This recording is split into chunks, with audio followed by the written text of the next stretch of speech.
díganme, porque yo sé que hablo rápido y a veces me acelero de más, así que sin ningún problema y con confianza también díganmelo.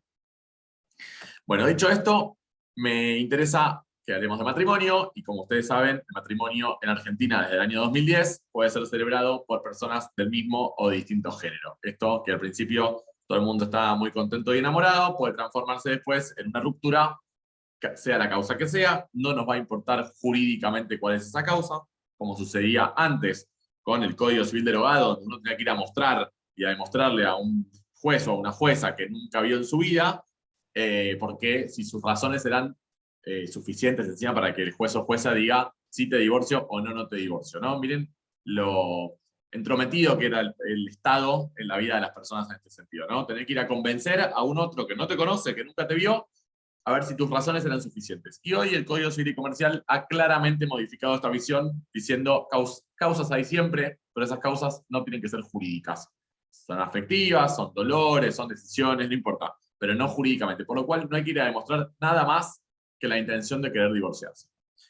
Pero todo este amor que está al principio y todas estas ganas que están al principio, también desde la contracara de la misma moneda, si uno pone en Google o en cualquier buscador matrimonio, se encuentra con este tipo de fotos, ¿no? Entonces, como pareciera que los hombres la pasan súper mal y que las mujeres manejan todo y que los hombres son las víctimas y que los hombres son, cuando en la experiencia y la realidad nos pasa en mayoría de veces lo contrario, ¿no? Entonces miren cómo también, ¿no?, las figuras y las cuestiones más artísticas y todo tienen una mirada del matrimonio donde los hombres se entregan a las mujeres y dejan todo, cuando en definitiva las normas que estamos viendo, producto de la realidad de la sociedad, es claramente contraria. Así que también un poco, ¿no?, hablar de esto de la perspectiva de género o de la conciencia de género cuando hablamos de matrimonio y de divorcio. Por eso es importante hablar del año 2009, este fallo de la Corte Interamericana tan famoso, Campo Algodonero contra México, donde dice: la creación y uso de estereotipos se convierte en una de las causas y consecuencias de la violencia de género en contra de la mujer. Claramente, todos estos estereotipos de que la mujer malvada esclaviza al hombre cuando se casa, claramente eso es un estereotipo basado en el género y eso es una causa de violencia contra las mujeres. Dicho esto, claramente este Código Civil y Comercial se viene a parar en dos principios o dos pilares fundamentales. Uno es la libertad y otro es la igualdad. Igualdad, que sabemos que desde lo formal está, pero desde lo real muchas veces no está. Y la libertad, esta idea de que yo me caso cuando quiero, obviamente cumpliendo las reglas, ¿no?, de la capacidad y de que no haya impedimentos para contraer matrimonio, pero esto de el matrimonio se sostiene de a dos. Y si uno no quiere, pues entonces tiene que ser libre para poder escaparse de esta situación, y por eso el divorcio hoy no está más a la voluntad de los jueces y las juezas que nos tocan para ver si las causas son suficientes o no. Entonces, como las relaciones de familia tienen como presupuesto de la autonomía a la igualdad, que es una igualdad formal, pero mucho más real, para lograr esa autonomía tenemos que partir de ese presupuesto del derecho a una vida sin violencia. Porque si hay violencia, entonces no hay libertad posible y por ende mucho menos hay igualdad posible. Entonces por eso también las relaciones de familia vamos a ver cómo están, digamos, atravesadas por este principio de igualdad, este principio de libertad basada en la solidaridad familiar y en la responsabilidad familiar. Como sabemos, el matrimonio en Argentina ha tenido diferentes situaciones. Ustedes sabrán que en el inicio del Código Civil de Vélez Sarsfield, el matrimonio obligatorio era el matrimonio religioso, pero que después, obviamente, la realidad, como siempre, nos viene a marcar la cancha. ¿Y qué marca? Bueno, que vino mucha inmigración y que dentro de esa gran inmigración ha llegado a Argentina personas que tenían un credo diferente al culto católico apostólico romano. Porque el matrimonio religioso, hablo del matrimonio religioso católico, no el de cualquier religión. Entonces, con esta problemática, en ese momento, en 1888, se sanciona la primera ley de matrimonio civil, ley 2393, que incorpora al Código Civil la obligatoriedad del matrimonio civil, dejando optativo al matrimonio religioso. Es decir, que para que tenga efectos jurídicos había que pasar por el registro civil y no más por la iglesia. Obviamente, como sigue al día de hoy, eso es optativo, es voluntario, puede hacerse y hay total libertad para poder hacerlo. Pero tuvieron que pasar casi 100 años para que el matrimonio civil obligatorio pueda ser disoluble. Es decir, que con la ley 23.515 del año 87 se introduce lo que llamábamos antes el divorcio vincular, no sin tanta, sí, no con poca discusión, ¿no? En el ámbito del poder legislativo. Ustedes saben que, como se dice siempre, la ley de divorcio vincular fue tan debatida como la ley de matrimonio igualitario o como la ley del aborto, obviamente mucho tiempo antes, pero las discusiones eran más o menos con los mismos argumentos, y en el año 2010 se incorpora la ley de matrimonio igualitario, famosa ley denominada así, pero la posibilidad de que dos personas del mismo género contraigan matrimonio. Y obviamente después el Código Civil y Comercial viene a solamente cerrar por ahora, ¿no? A cerrar toda esta cuestión y echa luz sobre todas las normas y las reglas del matrimonio y los efectos durante y después de la ruptura del matrimonio. Esta incidencia del Código Civil tiene que ver con estos pilares, estos principios que yo les señalaba al principio: igualdad y libertad. Y Argentina, para terminar esta parte de matrimonio, sabemos que fue el país número 10 del mundo y el primero en Latinoamérica que introdujo el matrimonio entre personas del mismo género en nuestro país. La lista es larga, ya me quedó corta la de Costa Rica 29, ya tenemos 33, pero pareciera hoy, después de tantos años, ¿no?, que uno ya lo ve como algo ganado, y lo cierto es que nunca nada está tan ganado, ¿no? Esto, por suerte, está así, pero hay que seguir cuidándolo, hay que seguir defendiéndolo, porque cuando uno se tranquiliza, aparece la llamada siempre contraola a querer modificarlo todo, ¿no? Y si bien desde una cuestión jurídica uno sabe que hay un principio de progresividad en los derechos, cuando nos dormimos aparece la regresividad y empezamos a retroceder. Por lo cual hay que cuidarlo y mucho. Esto y tantas otras cosas más, ¿no?, que se han ganado a lo largo de estos últimos años. Pero en este mundo, como dice mi amiga hermana por adopción Marisa Herrera, en este mundo entramos todos y lo importante es que el derecho nos deje entrar.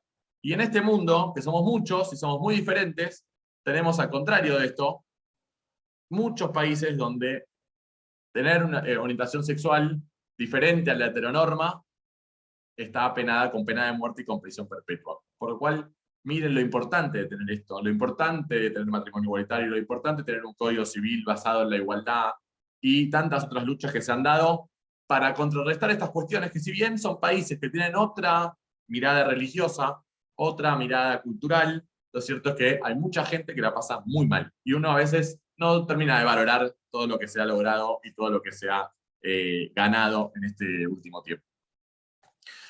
Ahora sí, entrando ya al divorcio, como vimos, el matrimonio se sostiene de a dos, y si hay uno que no quiere o no puede, pues entonces no va a haber matrimonio más, ¿no? Entonces aparece esta figura o este instituto de proceso de divorcio, donde sabemos que claramente por muerte o por ausencia de compensación de fallecimiento también el matrimonio se disuelve, pero aparece esta idea del divorcio cuando hay uno que no quiere o no puede.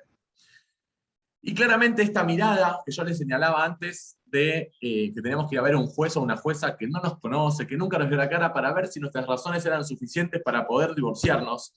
Miren, para digamos, visualizar, ¿no?, cómo era esto. Yo siempre recuerdo un famoso fallo que... Ustedes se acuerdan que el divorcio anterior era por causas subjetivas, es decir, por culpa de uno de ambos cónyuges, o por causas objetivas, esto de ya tengo 3 años separado de hecho, entonces me puedo divorciar, o estamos de acuerdo 3 años después de haber celebrado el matrimonio y nos podemos divorciar. Entonces, ¿qué pasaba?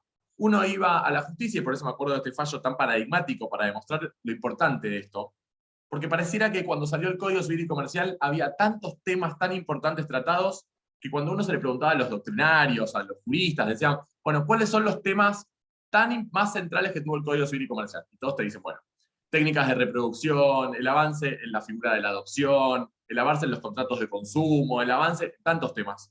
Pero el divorcio perdía como un poco de notoriedad en estas conquistas. Pero el divorcio es central, porque la gente deja de llevar sus conflictos tan severos durante años al Poder Judicial. Y esto pacifica las relaciones familiares y sobre todo ayuda a los hijos y a las hijas para tener una vida más armoniosa con sus progenitores, que van a seguir unidos para siempre por ellos, pero no ya en un marco de un matrimonio. Entonces, ¿qué pasaba en este fallo que me viene a la cabeza? Inicia un proceso una señora, proceso de divorcio, diciendo que el señor había cometido adulterio y había sido violento, por lo cual inicia el divorcio por causal de adulterio y de injurias graves. Cuando el señor le llega la demanda, él reconviene, también pide el divorcio, pero la acusa a ella de injurias graves y de tentativa contra la vida de él. ¿Qué pasa? Se abre el proceso a prueba. 5 años de prueba. Testigos, que ¿quiénes son? Los amigos, que eran de los dos, pero no son más de los dos, porque van a ver re mal del otro, por lo cual van a ser de uno. Los hijos en el proceso, la prueba y demás, para que la justicia diga, ni vos me probaste las causales que le reclamás a ella, ni ella logra probar la tuya, por lo cual no los divorció. Un delirio, porque esa familia ya está rota, ya está. Entonces, ¿para qué el Estado, Poder Judicial, igual Estado, se mete en la intimidad de la gente y en vez de ayudar a resolver la conflictiva, no, al contrario, recrudece la conflictiva y tira nafta en vez de resolver los problemas de la gente? Pero esto no es lo peor. Va a la Cámara, Justicia Nacional, que tampoco es casualidad, Justicia Nacional, ¿y qué pasa? Dicen, bueno, ya pasamos 5 años de separados de hecho, por lo menos lo que duró el proceso, sepárennos, divórciennos por la causal objetiva de separación de hecho sin voluntad de unirse.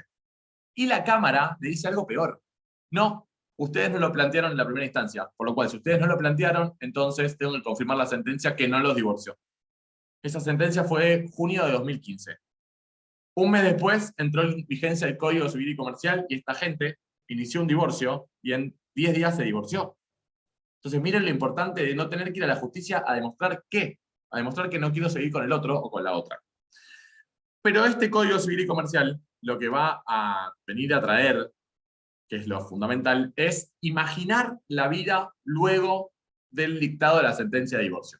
Porque obviamente un divorcio va a traer consecuencias jurídicas y afectivas, pero las afectivas van a ir por otro canal. Terapia, charla con amigos y amigas, ¿no? Introspección o lo que sea.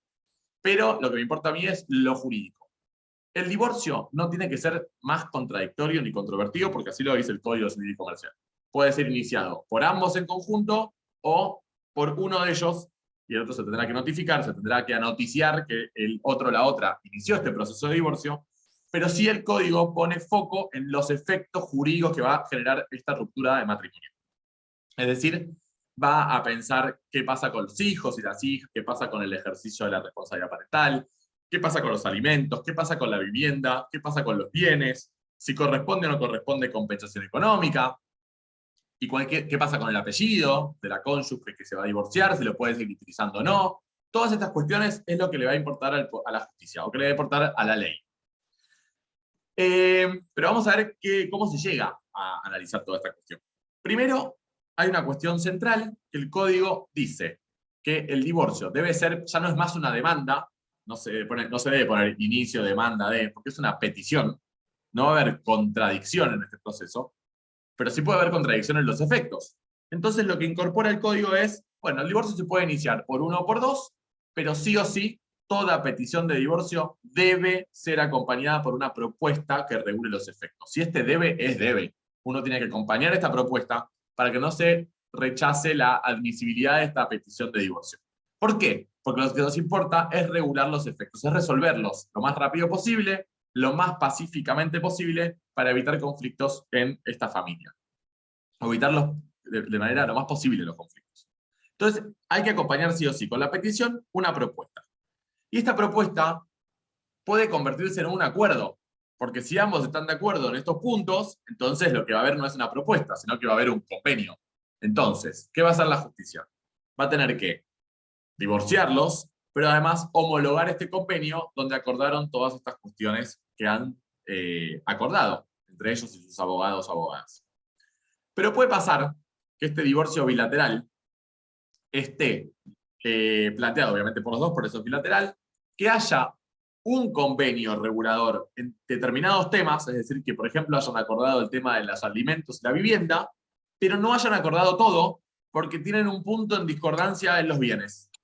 Entonces ahí pueden decir, bueno, petición de divorcio conjunta, convenio para algunos efectos y propuesta para otra. Por lo cual, ahí se va a tener que dictar sentencia de divorcio, homologar el acuerdo a lo que llegaron al acuerdo y fijar una audiencia para tratar de acercar a las posiciones de estas dos personas en el tema que no están de acuerdo, ¿no? Que uno presentó una propuesta y otro hizo una contrapropuesta. Puede ser también, esto suele suceder, es que estén de acuerdo en divorciarse, pero nada más.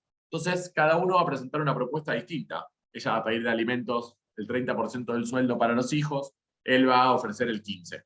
Ella quiere atribuirse la vivienda, él, la vivienda esa no, prefiere darle un departamento que estaba alquilado y ella quiere quedarse con la camioneta y que él se quede con el auto y él dice, no, yo me quedo con la camioneta y él con el auto. No sé, todo lo que se les ocurra, propuesta contra propuesta. Lo importante es que la sentencia de divorcio no puede suspenderse en su dictado, por lo cual hay que dictar sentencia de divorcio, fijar una audiencia, tratar de acercar a las partes, trabajar mucho con los abogados y las abogadas de las partes. Si se llega a un acuerdo en algo, eso se homologará. Si no se llega a acuerdo, ahí empieza a habilitarse la vía judicial para hacer tantos reclamos como efectos haya. Yo puedo iniciar un proceso de alimentos, un proceso de responsabilidad parental, un proceso de atribución de la vivienda, otro de liquidación de la comunidad, como llamamos antes, de la sociedad conyugal, o bien que haya una simple petición de divorcio y no más.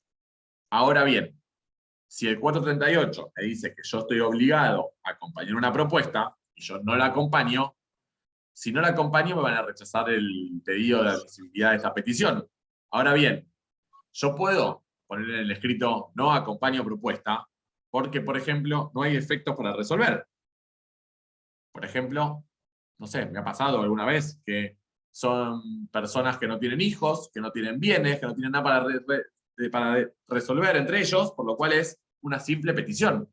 Pero el Poder Judicial, quien lo recibe, no conoce a esta gente, por lo cual hay que decirlo. O, por ejemplo, sí tienen bienes, pero sí tienen hijos, pero prefieren acordarlo por fuera. Y eso también está posibilitado. ¿Por qué? Porque está dentro del marco de la autonomía de la voluntad de las personas. Uno no está obligado a resolver todo en la justicia. Por lo cual, yo pido el divorcio, pero mi abogado y su abogada van a seguir charlando afuera para ver si acordamos, bueno, hacemos un pacto, después lo homologaremos. Pero podemos llegar a la justicia solo con la petición de divorcio. Ahora, como está este requisito, este debe que yo les decía, hay que hacerlo saber para que no nos rechacen el pedido de admisibilidad de la petición de divorcio. Hasta acá no habría mucho inconveniente. El inconveniente empieza cuando el divorcio es planteado por uno solo, que el divorcio sea unilateral. Puede ser que uno plantee esta petición de divorcio con la propuesta, convenio hasta ahora no va a haber porque hay una sola voluntad, y se va a trasladar a otra parte, y la otra parte puede aceptar esta propuesta. Dice, no, sí, estos puntos que me plantea mi cónyuge, yo estoy de acuerdo. Por lo cual, ahí no hay mucho que hacer. Dictar sentencia, homologar el acuerdo, y listo. Puede ser que haya petición más propuesta, sea traslado, y el otro haga una contrapropuesta. Es decir, no estoy de acuerdo con esto que me plantea, yo propongo esto.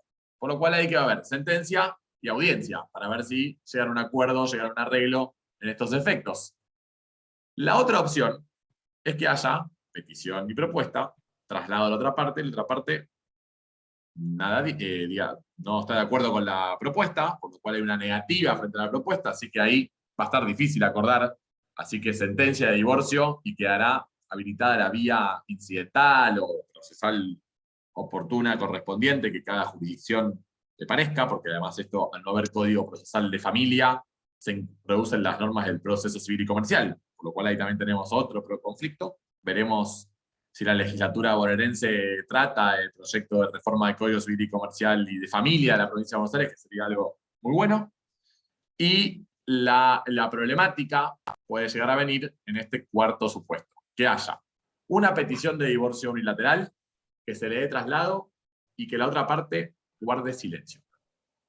Y acá empezamos con un problemita. Problemita porque la jurisprudencia interpreta el silencio de diferente manera y como sabemos, muchas veces hay jueces y juezas que no leen muy correctamente el Código Civil y Comercial, ¿no? Entonces, ¿qué hacemos con esta cuestión? Bueno, acá en la jurisprudencia vamos a tener diferentes posturas, porque lo que no hay duda es que hay que dictar sentencia de divorcio, porque el otro se notificó. Ahora, ¿qué pasa con los efectos que uno propone y que el otro nada dice? ¿Ese silencio se toma como aceptación o no se toma como aceptación? Y ese es el debate que vamos a ver en la jurisprudencia. Vamos a ver un caso primero de La Plata, del año 2019, donde en el primer despacho, cuando plantea el divorcio, la señora con la propuesta, la jueza, en primera instancia, le da traslado a la otra parte y le pone en el despacho que el silencio importará la aceptación de la propuesta. No se notifica, lo notifican bajo responsabilidad con habilitación de días y horas, lo dejan en la puerta de acceso general del edificio en el que vive el señor, y en el plazo de 5 días el señor no contestó, que todo mal, ¿no? Porque contestar demandas, no es demanda, bueno. Y un tiempo después se presenta el señor y dice, ojo, a mí no me pueden homologar este convenio porque no es un convenio, yo no acordé. Entonces, ¿qué dice? No, bueno, pero usted se notificó. No, a mí me dejaron una cédula pegada en la puerta del edificio de entrada, la recibió una vecina, me la dio un montón de días después, por lo cual yo vengo a apelar la homologación de esa propuesta porque bajo ningún punto es un convenio. Entonces, va a la Cámara y la Cámara le dice, le explica al juez cuál es el nuevo rol del juez en los procesos de divorcio, que no es un lugar, digamos, sancionatorio, sino que es todo lo contrario, un lugar de conciliación, un lugar de un rol más activo dentro del Poder Judicial, para tratar de acordar los efectos para las partes y en beneficio de las partes y no en perjuicio de una. Por lo cual, revoca la sentencia respecto de la homologación, ¿sí? Deja firme la sentencia de divorcio, y obviamente tendrán que iniciar las causales diferentes respecto a los efectos que cada uno quiera reclamar. Por lo cual, lo que hace esta jurisprudencia es decir, no hay una obligación de contestar. A ver, la jueza de primera instancia sí, porque le puso esa intimación, o esa intimación a dentro de los 5 días si no contestaste, tengo como aceptante. En cambio, la Cámara le dijo, bajo ningún punto, porque no hay una obligación de contestar. ¿Qué ha pasado en otros? Por ejemplo, en 2016, en la provincia de Chubut, en la ciudad de Esquel, pasa una cuestión similar, contrae matrimonio, ella inicia un divorcio, acompaña la propuesta, no hay hijos, solo hay un bien para liquidar. El señor no comparece, no se expide respecto de la propuesta, sí se notifica, y la jueza dice, bueno, lo único que voy a hacer es dictar sentencia de divorcio, porque el silencio respecto de la propuesta tengo que interpretarlo a la luz del 263 del Código Civil y Comercial. ¿Y qué dice el 263 del Código Civil y Comercial? Que la norma indica que el silencio no implica reconocimiento. Esa es la regla del Código Civil y Comercial. La norma dice que el silencio no implica reconocimiento y que el único silencio válido es que exista una obligación de expedirse. Y en el divorcio no hay una obligación de expedirse. Por lo cual, este silencio se debe tomar no como una afirmación, sino todo lo contrario. No es reconocimiento de nada. Por lo cual, lo único que hace es dictar sentencia de divorcio y respecto a la propuesta, le dice a la señora, inicie los incidentes que usted considere pertinente, ¿no? En este caso era solo una liquidación de comunidad o una liquidación de un bien que estaba dentro de la comunidad, como antes llamábamos sociedad conyugal.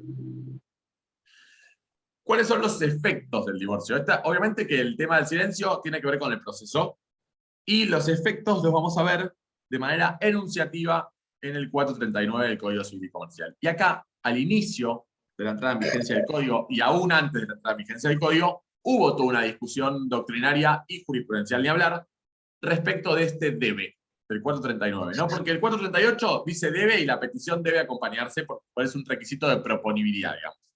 Pero el tema viene acá. Cuando uno lee el 439, dice que el convenio regulador debe contener atribución de la vivienda, distribución de bienes, compensación económica, responsabilidad parental, alimentos. Y después dice, lo dispuesto en el párrafo anterior no impide que se propongan otras cuestiones, por lo cual claramente la enumeración es enunciativa, no es taxativa. No hay que acordar todo. Porque uno puede acordar respecto a los hijos, los alimentos, el cuidado personal, el régimen de comunicación, pero por ahí no está todavía en condiciones de acordar el tema de cómo distribuir los bienes. Y además, nosotros no tenemos obligación de resolver todo, por lo cual podemos decir, bueno, mucha gente los bienes los acuerda por fuera. ¿Por qué? Para evitar pagar tasa de justicia, bueno, ya sabemos. Entonces, nos vamos obligados a tratar todos los temas dentro de este proceso. Así que este debe, más que debe, es un puede. El convenio regulador puede contener la atribución de la vivienda, la distribución de los bienes y demás. Ahora, bien, ¿cuándo se encuentra disuelto el matrimonio?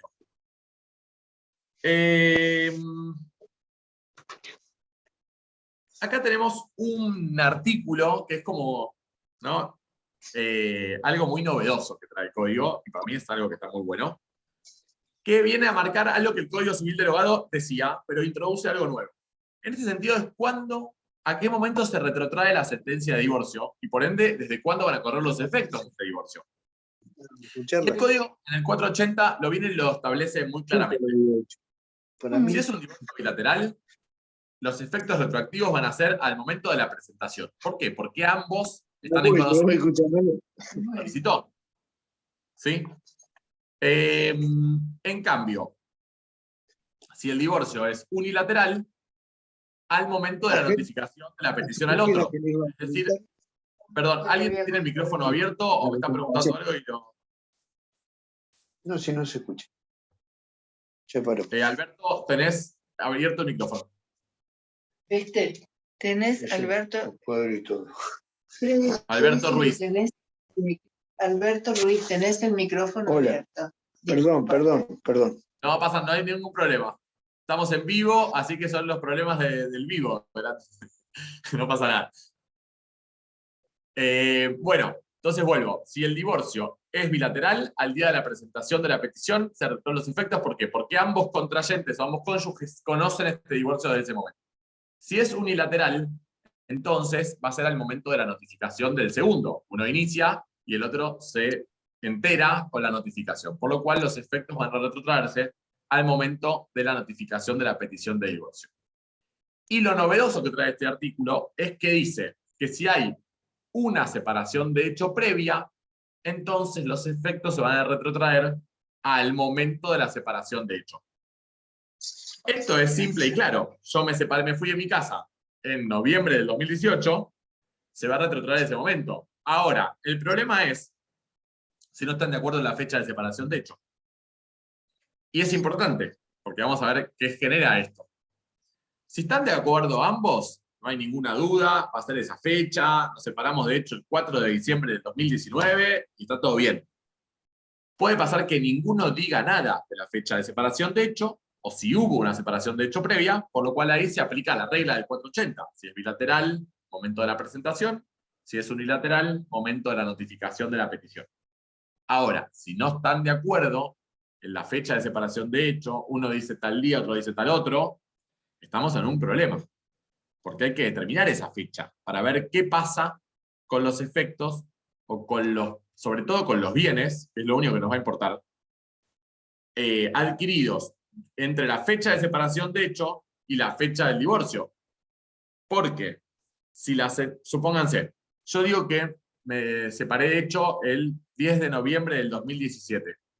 Y viene mi cónyuge y dice, no fue 10 de noviembre de 2017, fue 4 de febrero del 2018. Y en el medio yo compré un auto. En principio, como el matrimonio sigue, ese auto es ganancial. Ahora, si yo estaba separado de hecho, ese auto es ganancial, pero no se va a liquidar 50 y 50, porque lo adquirí durante la separación de hecho. Por lo cual, mire la importancia de esa fecha, resolverla. Porque yo, si compré ese auto y no estaba separado de hecho, va a ser 50 y 50, y si estaba separado de hecho, va a ser 100 para mí. Entonces, ahí empieza la discusión.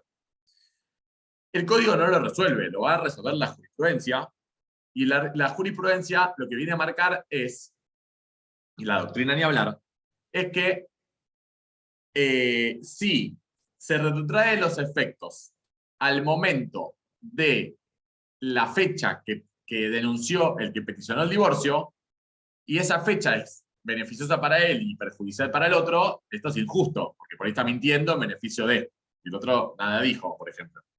Ahora, hay otra postura que dice que la fecha solo me va a importar para el proceso de liquidación de bienes, por lo cual, dice una parte de la doctrina y la jurisprudencia, yo acá dicto sentencia de divorcio, y la fecha de la separación de hecho, vayan y discútanla en el proceso de liquidación de la comunidad. Acá no me importa. Cosa que estoy de acuerdo. Pero el problema que tenemos, más registral que jurídico, es cuando yo mando la sentencia de divorcio a inscribir al registro civil, si no le pongo una fecha, el registro no puede inscribirla, o la inscribe de manera incompleta. Inscribe que hay un divorcio, y debe hacerlo porque es una orden judicial, pero no dice cuándo fue la fecha. Entonces en el acta, en la nota marginal, no va a tener fecha. Bueno, es un tema más de registración que jurídico. La fecha, peléela en la liquidación de la comunidad. Y hay otra postura que dice, bueno, si no se ponen de acuerdo en la fecha de separación de hecho, entonces apliquemos la regla, porque esta es una excepción. Y la regla es la que dijimos al principio, los primeros párrafos del 480. Si es bilateral, en la fecha de la presentación; si es unilateral, la fecha de la notificación. Y ahí viene esto que yo les decía al principio. Bueno, puede ser injusto para uno o justo para otro, porque si yo sé que voy a ganar algo en beneficio mío, ¿no? Obviamente, y miento en la fecha, si la fecha no está de acuerdo y se aplica la regla, voy a salir beneficioso. Entonces ahí hay un tema ahí para debatir. Pero lo que me importa es que la fecha de separación de hecho solamente va a generar un impacto en las cuestiones patrimoniales, no en todo lo demás, porque todo lo demás tiene que ver más con derechos personales y no con derechos patrimoniales. Ahora bien, tenemos en los efectos del divorcio, primero, como yo les decía, alejados de la idea de culpa. Sin perjuicio de eso, vamos a ver algunos procesos de daños y perjuicios derivados de la ruptura matrimonial. Después les voy a contar un fallo muy, muy interesante, no por lo bueno, sino todo lo contrario, por lo pésimo. Y tenemos tres efectos centrales. Uno es entre cónyuges, alimentos; el otro es vivienda; y el otro es compensación económica. Además de los derivados de la responsabilidad parental. Pero como estamos hablando de divorcio, yo me centré en el tema entre cónyuges. Tenemos un primer efecto, que son los alimentos post-divorcio. Y como ustedes saben, durante la vida en común y durante la separación de hecho, los cónyuges se deben alimentos entre sí como un deber jurídico. Es decir, esta cuestión de acompañarse también tiene que ver con sostenerse económicamente. Ahora bien, luego del dictado de la sentencia de divorcio, solamente los alimentos caen, no hay más subsistencia de alimentos, como está durante la vida en común, y una vez dictado el divorcio, puede solamente sostenerse los alimentos si hay un acuerdo entre ellos, es decir, mira, yo estoy bien, nos divorciamos bien, está todo bien, y yo, para ayudarte en este tiempo, te voy a dar X cantidad de plata por mes, por un determinado tiempo, vamos a poner. O bien, las dos causas que el código establece de origen legal. La otra es de origen voluntaria, de origen contractual, y esta es de origen legal. Es, primero, si hay una enfermedad grave que padece uno de los cónyuges, si es preexistente al divorcio, entonces ahí esa persona que está enferma puede pedir una cuota alimentaria a su ex cónyuge. Y es tan importante esta cuestión, que está, digamos, sostenida por el principio de solidaridad familiar, que si el alimentante fallece, la obligación se transmite a sus herederos. Es decir, que los herederos, que pueden ser hijos propios o hijos del otro, o ascendientes, en caso de que no haya, van a tener que seguir sosteniendo esta obligación alimentaria. Y la segunda causal es una cuestión también de solidaridad familiar. Es una cuestión ya no de una cuestión de salud, sino que tiene que ver con circunstancias diferentes, más que tienen que ver con lo económico. Es decir, que quien está en una situación de más vulnerabilidad, es decir, no tiene recursos, no tiene posibilidad razonable de procurárselos, entonces ahí esa persona más vulnerable puede también pedir alimentos. Este caso, se van a tener en consideración 3 puntos que están incorporados en el 433 del Código Civil y Comercial: la edad, el estado de salud, la capacitación laboral y la posibilidad de acceder a un empleo, y la atribución fáctica o judicial de la vivienda familiar. Es decir, si yo estoy viviendo en la casa que era sede del hogar familiar, ya porque me la dieron la justicia o porque fue una cuestión de hecho, entonces la cuota alimentaria va a ser más baja, porque pues yo vivienda ya tengo. Y se va a tener en consideración estas cuestiones que tienen que ver con las cuestiones más de los puntos más, digamos, personales, que tienen que ver con la edad, la salud, la capacitación laboral, la posibilidad de acceder a un empleo, por lo cual estos puntos se van a tener en consideración a la hora de analizar si corresponde o no la cuota alimentaria, y si corresponde, cuál va a ser la cuantificación de esa cuota alimentaria. Y en este inciso B, en este de la imposibilidad de autosustentarse, la obligación alimentaria no puede tener una duración más allá que lo que duró el matrimonio. Es decir, si yo estuve casado 2 años, entonces esa obligación alimentaria puede durar 2 años. Si yo estuve casado 10, 10 como máximo. Nunca puede pasar ese plazo. Y si yo pido alimentos, no puedo pedir, por el inciso B, no puedo pedir compensación económica. Y si pedí compensación económica, entonces no puedo pedir alimentos. ¿Es una o es otra? Si yo estoy dentro del inciso A, es decir, dentro de la enfermedad grave preexistente o pacto entre las partes, ahí sí pueden coincidir ambas figuras, tanto compensación como alimentos.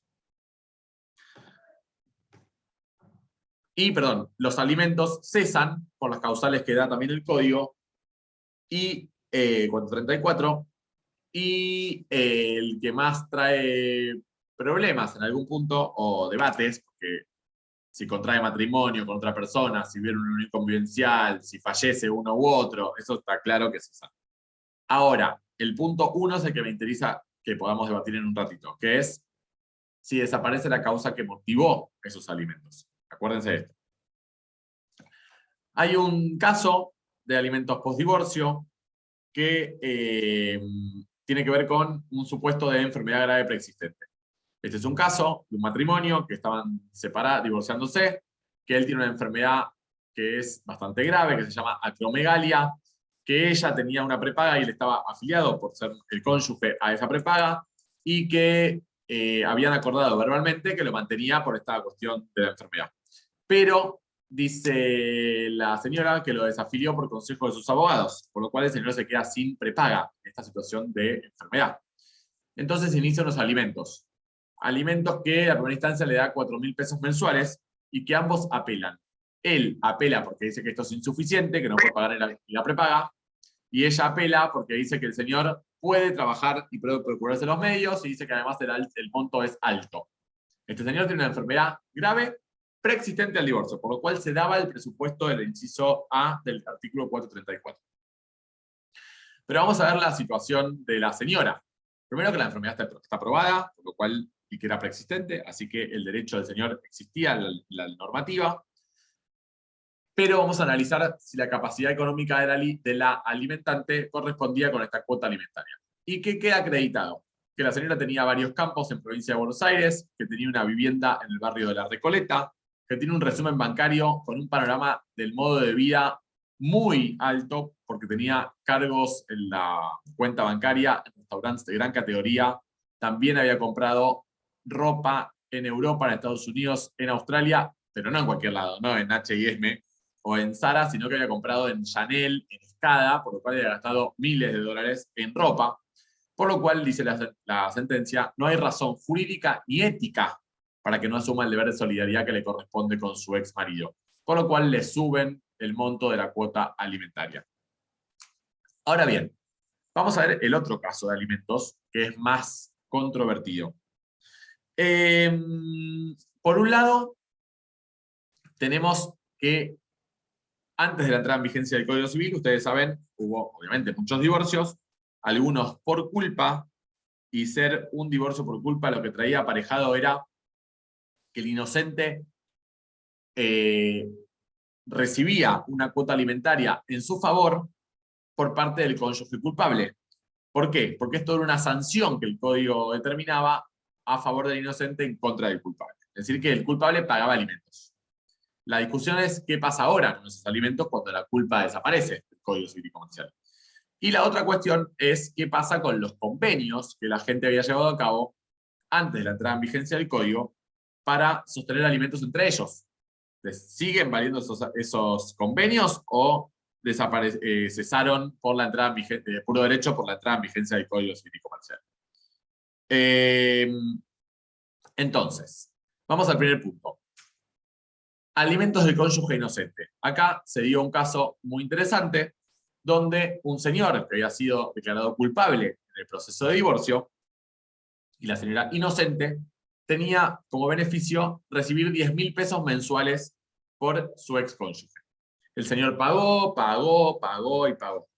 Ahora, el código entra en vigencia el 1 de agosto del 2015, entonces el señor agosto no paga, septiembre no paga, y la señora se presenta a la justicia y dice, hace 2 meses no me paga, por lo cual vengo a solicitar que se lo intime a que cumpla con las cuotas alimentarias debidas.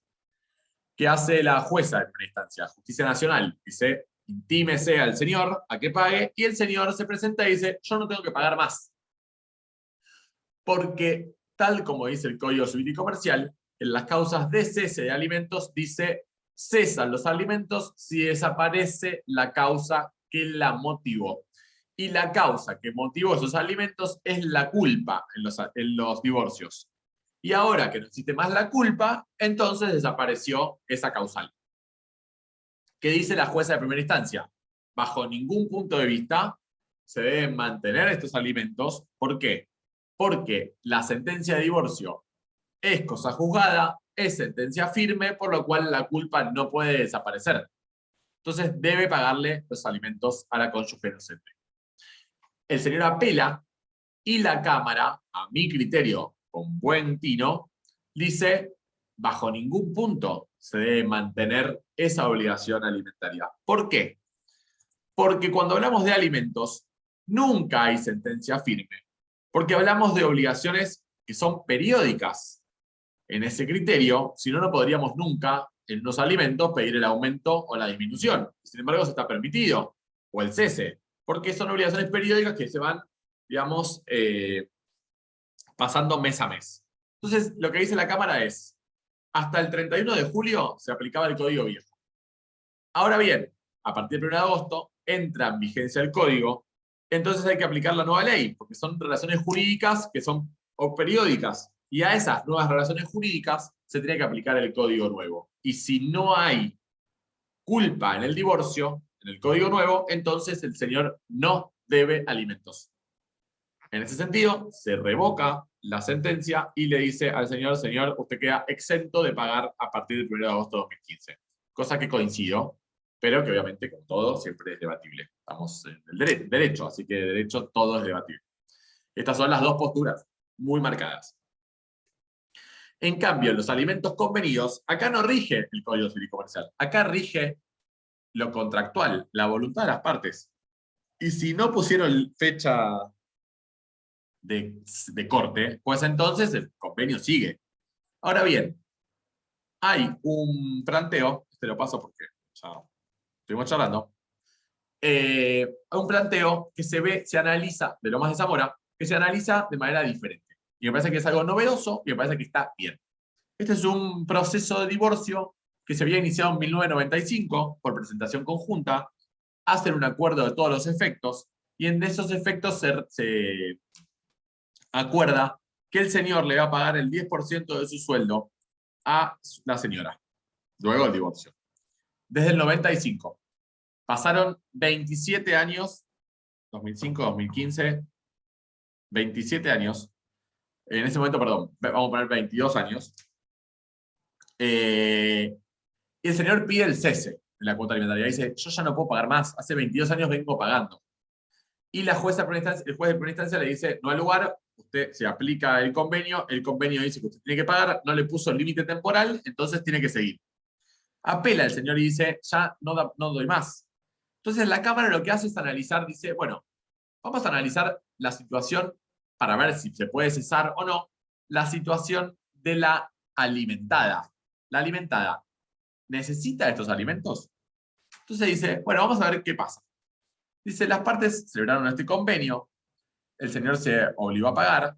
Ahora bien, dice, ojo, es dable señalar que el convenio puede modificarse en sus términos cuando las circunstancias existentes al momento de su ratificación se vean alteradas con el paso del tiempo. Y veamos la situación actual de cada uno de ellos.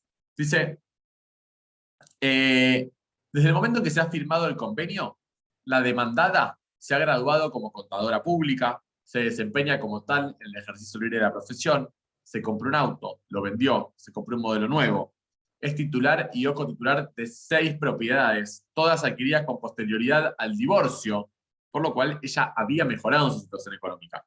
En cambio, él, como se acredita, sigue siendo, desde el principio de estos actuados, trabajador de la empresa Edenor, y no había ascendido nunca de categoría, por lo cual él era cablero y sigue siendo cablero. Entonces dice, no hay argumentos que ameriten dejar vigente el pago de una cuota alimentaria a favor de la señora, quien hoy y desde hace varios años posee los medios suficientes para su subsistencia, por lo cual le hace lugar al pedido de cese de alimentos y deja sin efecto el convenio al que habían llegado, acordado en ese momento, 20 y pico de años atrás.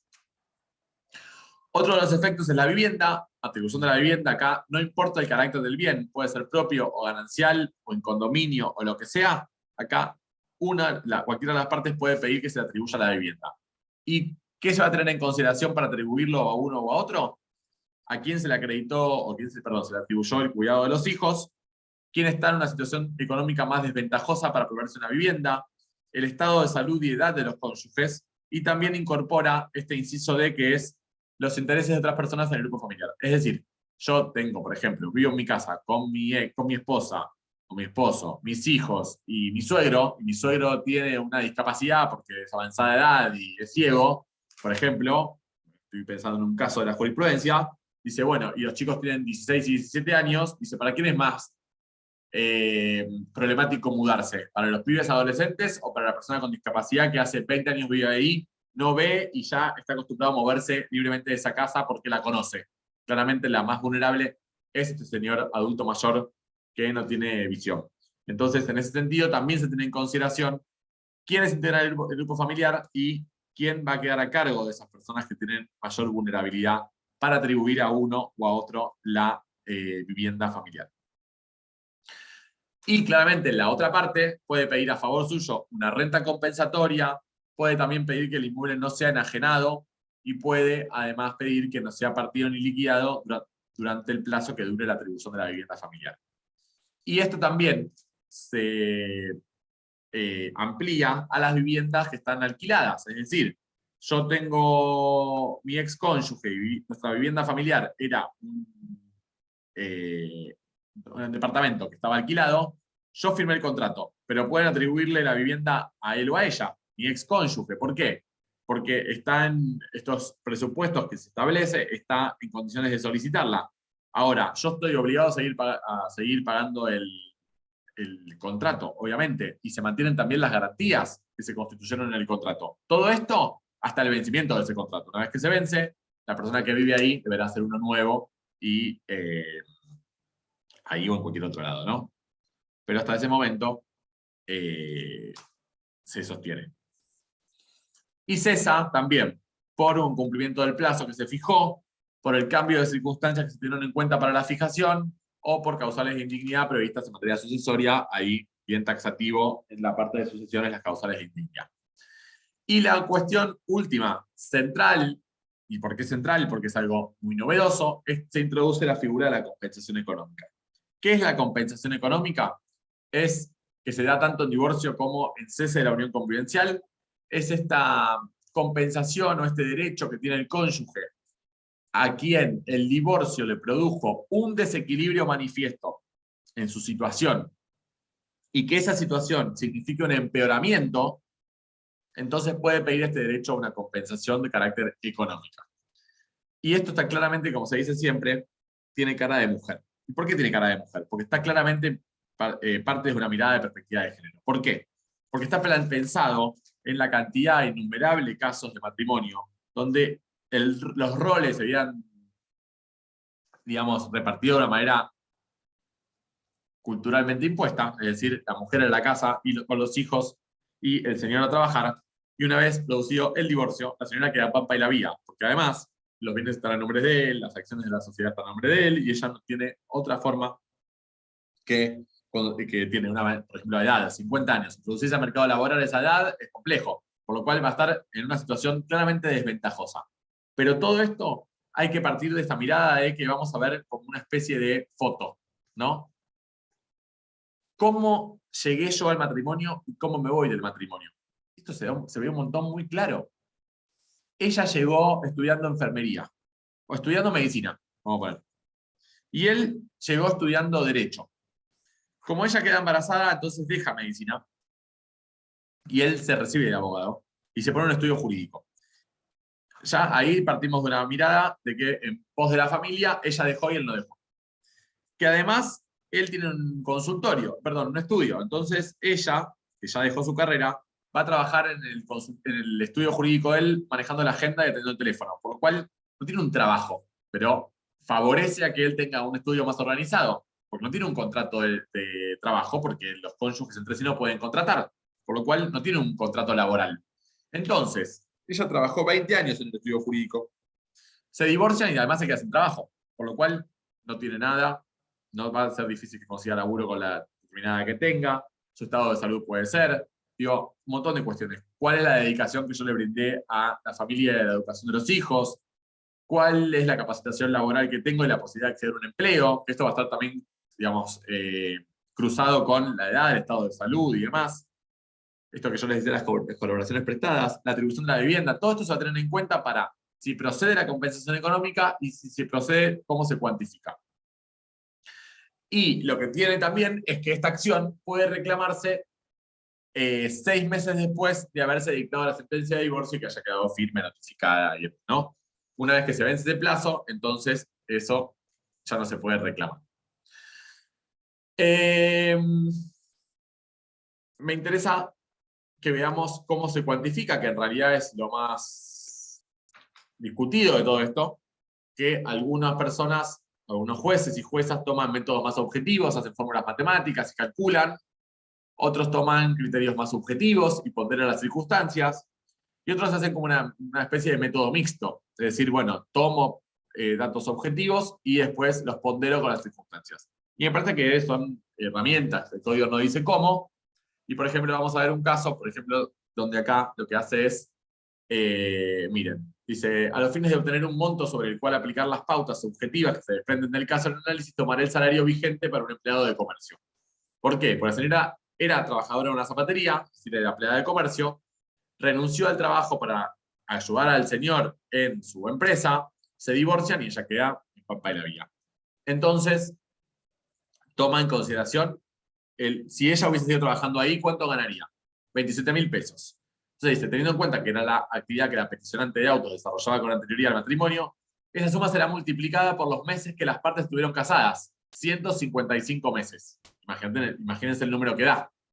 Eso es objetivo. Toma una pauta, 2 pautas, que es el salario, y que son la cantidad de meses que estuvieron casados.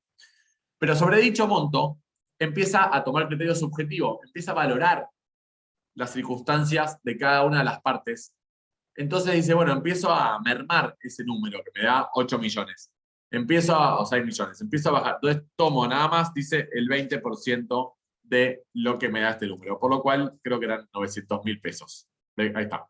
Sentado ello, posturo fijar la compensación económica en 837.000, considerando además razonable la suma indicada, dado que si efectuamos un prorrateo de dicho monto en el tiempo que le llevará a la señora B a acceder a un beneficio provisional, faltaban 171 meses para que ella se pueda jubilar, nos arroja una suma mensual de 5.000 pesos casi. Sin embargo, para no caer en los efectos de la depreciación monetaria y que el accionante cuente con la suma íntegra a los fines que ella estime corresponder, es decir, iniciar un proceso, un negocio o lo que quiera hacer, invertir en lo que sea, la misma será abonada en un solo pago. El tipo tiene que pagar 837 lucas de una. ¿Qué pasó en ese proceso?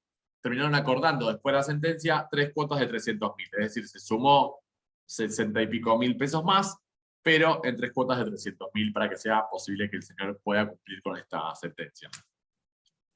Otro caso, acá muy objetiva, también se toma en cuenta el salario mínimo vital y móvil, que se multiplica por 12 meses, y ese por la cantidad de años que permanecieron estando unidos en matrimonio, que eran 22, por lo cual les da 6.810, que da el salario mínimo vital y móvil, por 12 meses 81, por 22 años de casados, 1.800.000 pesos.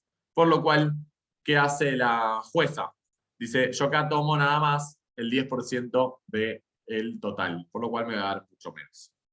Otra opción, dice, tomo como piso lo que propone el tipo en la negociación. El tipo propuso 280.000 pesos, pues entonces voy a tomar esa pauta como piso mínimo, para también, que es lo que el tipo puede pagar. Por lo cual, como verán, hay mucho cuestión objetiva y subjetiva, como siempre pasa en todos los temas de cuantificación. Y, esperen, que no sé qué estoy haciendo. Ahí está.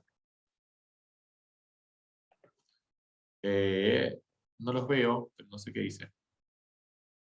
Hay alguien que está compartiendo pantalla como yo, que no soy yo. A ver quién es. Franca. ¿Hay alguien que se llama Franca? Bueno, no importa.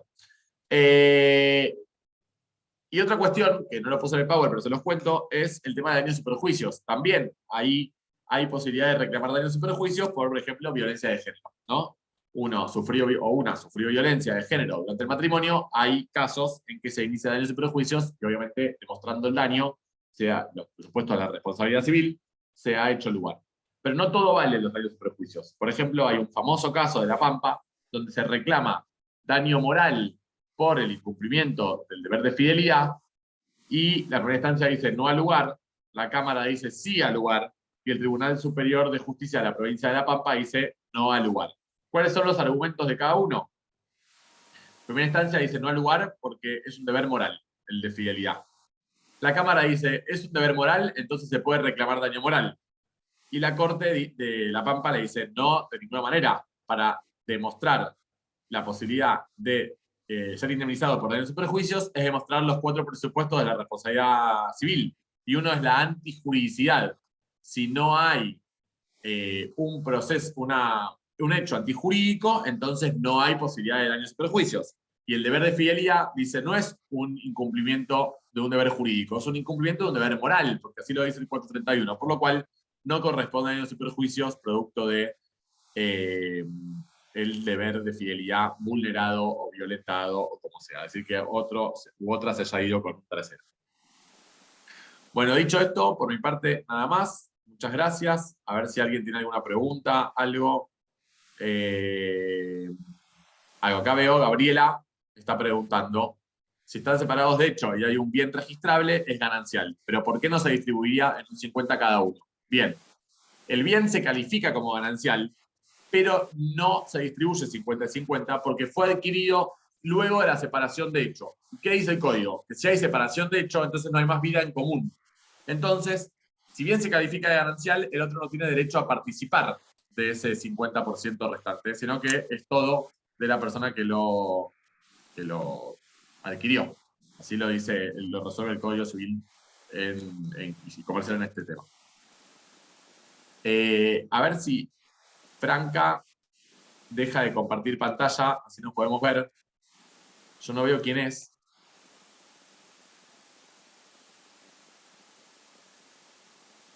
Bueno, no importa. Bueno, ¿alguna pregunta? ¿Alguna duda? No, por favor. Pueden hablar, habilitar el micrófono sin problema también, o el chat. Yo el chat lo veo. No.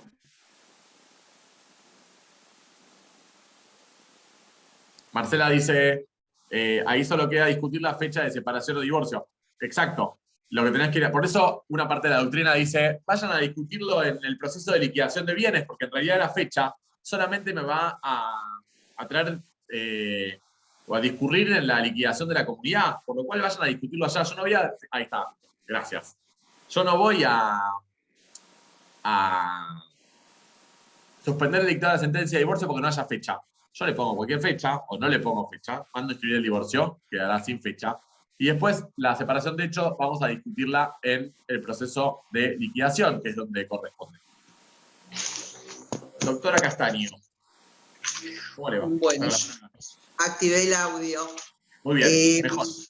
Mi consulta es si falleció uno de los cónyuges, Sí. ¿qué pasa con los bienes? Bueno, Antes de la ley, antes de la reforma de la ley, si uno de los cónyuges ha fallecido, ¿qué pasa? Se hace efectiva la ganancialidad y queda firme, aunque algún bien haya entrado en el patrimonio del fallecido, no sé, anteriormente, ¿no? O sea, separados los cónyuges, ¿se entiende la pregunta? Separados los cónyuges, algún bien ha entrado en el patrimonio del fallecido y, bueno, se produce el fallecimiento posterior y de esto. Sí, lo que pasa es que el problema acá es que ya no vamos a aplicar las reglas de la comunidad de la sociedad conyugal, para decirlo de alguna manera, sino que vamos a aplicar las reglas de las sucesiones. Ahí todo se va a resolver en el proceso sucesorio. Entonces, claro, ahí se va a dividir. Vamos a calificar bienes, cuáles son gananciales, cuáles son propios, ¿sí?